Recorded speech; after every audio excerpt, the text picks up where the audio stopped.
इस मूवी का नाम है रैथ ऑफ बेकी, जो 2023 में रिलीज हुई थी और कहानी की शुरुआत वहीं से होती है जहां इसका पहला भाग खत्म हुआ था। बेकी अब 16 साल की हो गई है और वो एक नए पेरेंट्स के साथ रह रही है। बेकी मिस्टर और मिसेस गिब्स के साथ घर में रहने के लिए आती है और दोनों बेकी को लेकर बहुत खुश थे। मगर जिस दिन बेकी पहली बार उनके घर रहने के लिए आती है, उसी रात बेकी अपने कुत्ते डिएगो को लेकर वहां से भाग गई थी। बेकी अब 3 फॉस्टर फैमिली के साथ रह चुकी है और उन्हें छोड़कर भाग भी गई, और जिनके भी यहाँ वो रहती है उनके घर में चोरी करके वो भागी है। वो ये भी कहती है कि वो अकेले ही रहना पसंद करती है और अब वो फिलहाल एलिना आंटी के घर रहती है। एलिना आंटी पहली ऐसी औरत है जिसे बेकी दिल से चाहती है और उनकी फिक्र भी करती है। बेकी एक रेस्टोरेंट में काम करने के लिए आती है और बेकी को एक दिन एक कस्टमर स्वीट हार्ट कहकर बुलाता है और ये सुनकर बेकी को गुस्सा आता है और वो कस्टमर से कहती है कि मेरा नाम बेकी है, ना कि स्वीट हार्ट, और वो उसे मारने के लिए भी सोचती है मगर वो ऐसा नहीं करती। इसके बाद रात में बेकी और एलिना जब खेल खेल रहे थे तभी उन लोगों को रेडियो में एक न्यूज सुनाई देता है जिसमें बताया जाता है कि नोबल मैन नाम का एक ग्रुप है जो शहर में दंगे फसाद करने की प्लानिंग कर रहा है और उन लोगों को पुलिस महीनों से ढूंढ रही है और वो सभी एन हर्नांडेज नाम के आदमी को मारने वाले हैं और इसी के लिए वो सभी शहर में होने वाले एक इवेंट में भाग लेने वाले हैं। इसके बाद हमें नोबल मैन ग्रुप को दिखाया जाता है और उनमें से 3 लड़के जिसका नाम एंथनी, डीजे, शॉन, वो तीनों उसी रेस्टोरेंट में आते हैं जहां बेकी काम करती थी। वो तीनों बेकी से गंदी गंदी बातें करने लगते हैं और उसके परिवार का मजाक भी उड़ाते हैं। फिर वो तीनों एन हर्नांडेज को मारने का प्लान करते हैं और अपने ग्रुप के लीडर जिसका नाम डैरिल है उनके बारे में बात करने लगते हैं। बेकी उन तीनों के लिए कॉफी लेकर आती है और गलती से एक कॉफी एंथनी के ऊपर गिरा देती है। एंथनी को बहुत गुस्सा आता है और बेकी माफी मांगते हुए वहां से चली जाती है। बेकी जब अपना काम खत्म करके घर जा रही थी तो वो तीनों लड़के उसका पीछा करते हैं और रात के समय बेकी के घर के अंदर घुस जाते हैं और बेकी को पकड़ लेते हैं। लेकिन बेकी एंथनी का नाक तोड़ देती है, जिसके बाद डीजे डिएगो को बेहोश कर देता है और शॉन बताता है कि हम सिर्फ बेकी को डराना चाहते थे। तभी पीछे से एलिना बंदूक लेकर आ जाती है और उन लोगों से यहाँ से बाहर जाने के लिए कहती है, लेकिन एंथनी अपना बंदूक निकाल कर एलिना को मार देता है और ये देखकर बेकी बहुत ज्यादा गुस्से में आ जाती है क्योंकि एलिना आंटी को वो बहुत चाहने लगी थी। बेकी उन सभी के ऊपर हमला करने की कोशिश करती है लेकिन एंथनी बेकी को बेहोश कर देता है। सुबह होने के बाद बेकी देखती है कि वो तीनों उसके कुत्ते डिएगो को लेकर यहाँ से जा चुके थे। इधर हम तीनों लड़कों को देखते हैं जो अपने लीडर डैरिल से पहली बार मिलने के लिए आते हैं। एंथनी दोनों को शांत रहने के लिए कहता है और बेकी के साथ जो कुछ भी हुआ डैरिल को ना बताने के लिए कहता है, लेकिन शॉन कहता है कि ये गलत है। एंथनी शॉन को धमकाता है कि अगर तुमने डैरिल को बेकी के बारे में कुछ भी बताया तो मैं तुम्हें जिंदा नहीं छोड़ूंगा। शॉन एंथनी की बात मान जाता है और तीनों अंदर चले जाते हैं। इधर बेकी एलिना आंटी का फेयरवेल करती है और उनकी मौत का बदला लेने का ठान लेती है। इसके लिए बेकी अपने पास रखे सारे औजार को इकट्ठा करती है और शहर में रहने वाले जितने भी डैरिल नाम के इंसान हैं उसके घर में जाती है। शहर में सिर्फ 2 जगह थे जहां डैरिल रहता है। पहले घर में जब बेकी पहुंचती है वहां उसे डैरिल नाम की एक औरत मिलती है, जिसे देखकर बेकी समझ जाती है कि जिसे वो ढूंढ रही है वो ये औरत तो नहीं होगी। इसलिए वो दूसरे घर में जाती है जहाँ डैरिल रहता है और ये वही घर है जहाँ तीनों लड़के डैरिल से मिलने के लिए आए हैं। इधर हम डैरिल को देखते हैं जो सभी के साथ खाना खा रहे थे और उसका एक साथी भी है जिसका नाम ट्विग है। डैरिल शॉन को देखकर उसे पूछता है क्या कोई चीज तुम्हें परेशान कर रही है। एंथनी तुरंत जवाब देता है कि हम लंबे समय तक सफर करके आए हैं, हम सभी थक चुके हैं। वो लोग ये भी कहते हैं कि डिएगो उन्हीं का कुत्ता है। शॉन बिना खाना खाकर वहां से उठकर अंदर चला जाता है और डैरिल समझ जाता है कि ये लोग कुछ ना कुछ छुपा रहे हैं। इधर बेकी घर के बाहर से सभी के ऊपर नजर रख रही थी और खिड़की से अंदर आ जाती है और देखती है कि वहां पर एक नक्शा रखा हुआ था जिसमें वो सभी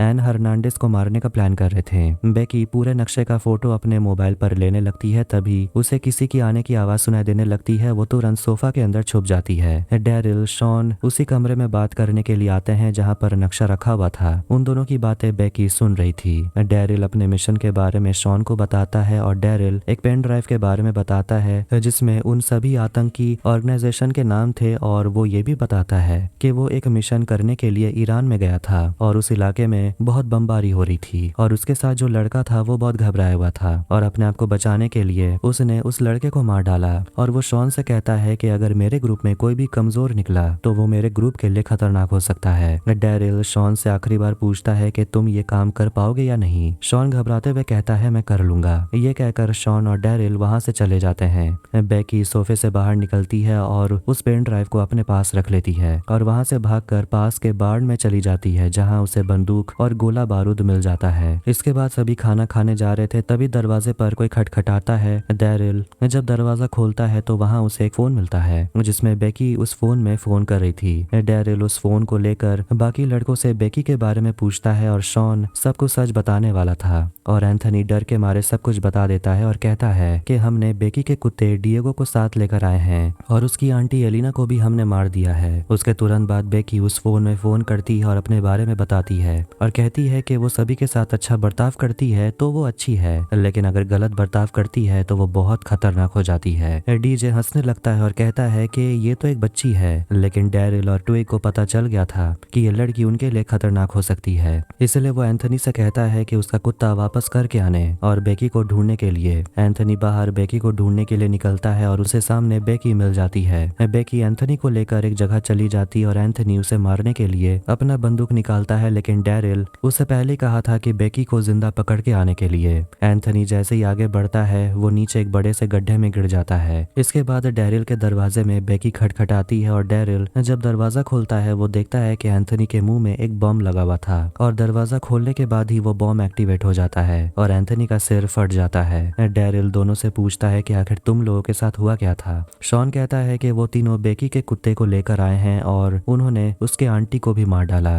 डैरिल कहता है कि इन सब से हमारे दंगे में परेशानी होगी। शॉन दंगे का नाम सुनकर चौंक जाता है क्योंकि उसे लग रहा था कि वो लोग एक क्रांतिकारी हैं। शॉन वहां से जाने के लिए निकलता है, लेकिन डैरिल शॉन को मार देता है और डीजे से कहता है क्या तुम एक नोबलमैन हो। डीजे घबराते हुए कहता है हाँ, और उसे दोनों लाशों को ठिकाने लगाने के लिए कहता है। तभी डैरिल को बेकी का फोन आता है और बेकी बताती है कि उसका पेन ड्राइव उसके पास है और ये सारी बात जानने के बाद ट्विग को और ज्यादा गुस्सा आ जाता है और वो बेकी को मारने के लिए बाहर चला जाता है। बेकी एक एरो से ट्विग के ऊपर शूट करती है और ट्विग घायल हालत में ही घर के अंदर चला जाता है और डैरिल ट्विग के मुंह में जो एरो घुसा हुआ था उसे निकाल देता है। ट्विग फिर से बाहर जाकर बेकी को देख लेता है और उसे मारने का फैसला करता है। इधर डैरिल डीजे को पकड़ता है और उसे बेकी को ढूंढने के लिए कहता है। उसके पास पेन ड्राइव था मगर डीजे बहुत डरा हुआ था और वो गाड़ी में बैठकर वहां से भाग जाता है। इधर बेकी भागते हुए बार्न के अंदर छुप जाती है और ट्विग भी बार्न के अंदर आ जाता है। बेकी चुपके से ट्विग के सामने जहरीला गैस फेंक देती है जिस कारण ट्विग अधमरा हो जाता है और बार्न से बाहर चला जाता है। बेकी एक बड़ा सा चाकू लेकर ट्विग के शरीर के ऊपर हमला करती है और उसे बहुत ही बेरहमी से मार देती है। इसके बाद बेकी बेहोश हो जाती है और जब बेकी को होश आता है तो वो अपने आप को बंधा हुआ पाती है और सामने डैरिल को देखती है।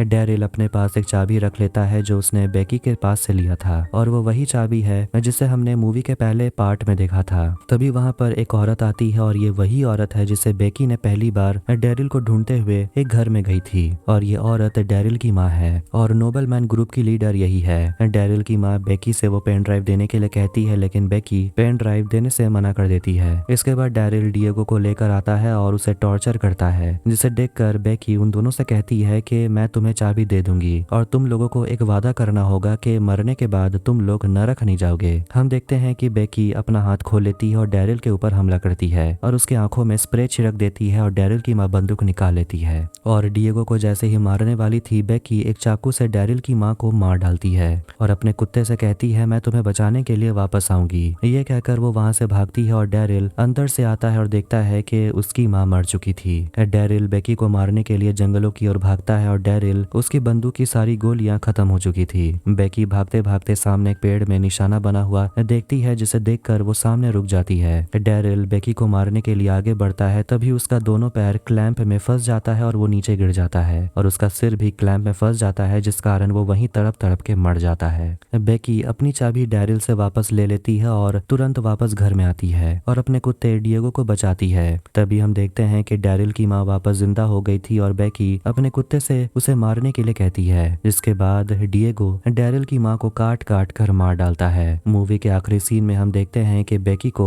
CIA की टीम बुलाती है उसे मिलने के लिए और वहाँ एक मैडम बेकी से बात करती है और उसे पेन ड्राइव के बारे में पूछती है और कहती है कि इस पेन ड्राइव में सभी आतंकी संस्थाओं के नाम लिखे हुए हैं और इसी पेन ड्राइव को हम बहुत सालों से ढूंढ रहे थे। वो मैडम बेकी से पूछती है क्या तुम CIA ज्वाइन करना चाहोगी। बेकी कहती है हाँ और वो अपने कुत्ते डिएगो को वापस लाने के लिए कहती है। इधर हम डीजे को देखते हैं जो अपनी गाड़ी में बैठा हुआ था। तभी वो देखता है कि पीछे CIA का एक मेंबर खड़ा हुआ था और वहाँ बेकी भी आ गई थी और एक मिसाइल लॉन्चर से डीजे और उसकी गाड़ी को उड़ा देती है और और इसी के साथ ये मूवी यहीं पर खत्म होती है। अगर आपको ये वीडियो पसंद आए तो वीडियो को लाइक करें, चैनल को सब्सक्राइब करें। मिलते हैं नेक्स्ट वीडियो में। Take care.